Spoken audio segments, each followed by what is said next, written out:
À l'époque, ils entendent parler d'une application pour draguer rapidement et qui est super pratique car elle fonctionne sur smartphone. Elle s'appelle Grindr. Seulement voilà, elle est destinée uniquement à la communauté homosexuelle. Mais Sean et Jonathan trouvent excellente l'idée de la drague connectée au smartphone. Mes amis et tous les gens autour de nous utilisent tellement leur téléphone pour communiquer entre eux et avec leurs amis. Et ce qui faisait sens, c'était de le connecter avec l'environnement de chacun. Ce fut l'étincelle de Tinder. Et surtout, il s'inspire d'une autre idée qui a fait le succès de Grindr, la géolocalisation. C'est-à-dire pouvoir entrer en contact immédiatement avec des personnes qui nous plaisent et qui sont juste à côté. Il suffit de paramétrer la distance sur son téléphone.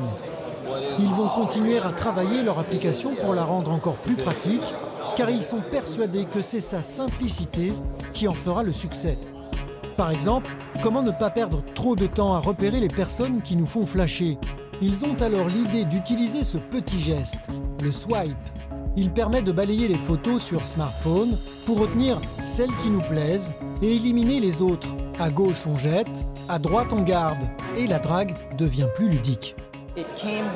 C'est venu avec l'idée qu'habituellement on prend les choses et qu'on les sépare en deux tas, celui du non et celui du oui. L'idée c'est de glisser ça dans le tas du non et ça dans le tas du oui. L'idée prend forme, mais Sean n'a pas le moindre dollar pour la développer. Il lui faut absolument trouver un investisseur. Il va trouver le moyen de populariser rapidement leurs trouvailles. Il cible un public bien particulier, celui des campus californiens, un énorme vivier de clients potentiels. Rien que l'université de Los Angeles compte 40 000 étudiants. Sean et ses amis décident de démarcher eux-mêmes toutes les associations du campus avec un coup de bluff à la clé. On se faisait passer pour des étudiants et on leur disait de télécharger Tinder. On allait dans les confréries de garçons en leur disant que les filles y étaient et les attendaient. Pareil dans les confréries de filles. C'était une stratégie qui a bien marché. Les étudiants accrochent, l'application s'envole. En 2014, le Sunday Times parle d'une révolution. Et il y a quelques mois, Forbes met à la une Sean et la folle saga de l'application la plus hot de la planète. Jamais on n'aurait imaginé que ça exploserait comme ça et que ça ferait une révolution. Ça a changé le monde d'une façon positive. C'est pratique pour faire de nouvelles rencontres quand on arrive dans un endroit qu'on ne connaît pas. C'est fun, ça passe le temps. Aujourd'hui, si l'application de Sean draine derrière elle 40 millions d'utilisateurs, son investisseur IAC ne gagne toujours pas d'argent. Une situation qui est en train de changer. Ils ont décidé de faire payer aux utilisateurs les nouvelles idées qui vont améliorer leur application. Par exemple, si vous voulez draguer au-delà de votre région, il faudra débourser entre 3 et 6 euros par mois.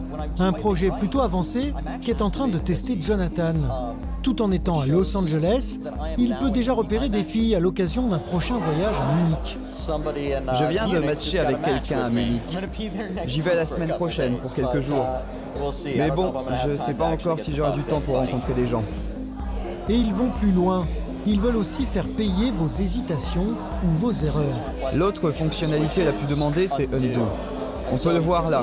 Et quand on appuie, on revient en arrière. Et il s'affiche. Oups. La plus grande crainte des gens, c'est de sweeper à gauche et de faire l'erreur de leur vie. Donc heureusement, ce sera une petite aide pour éviter que ça puisse arriver. Des petites aides qui pourraient rapporter beaucoup. Nous nous sommes procuré ce document auprès d'une grande banque américaine. Elle estime que les options payantes permettraient à IAC de dégager un chiffre d'affaires d'environ 120 millions de dollars.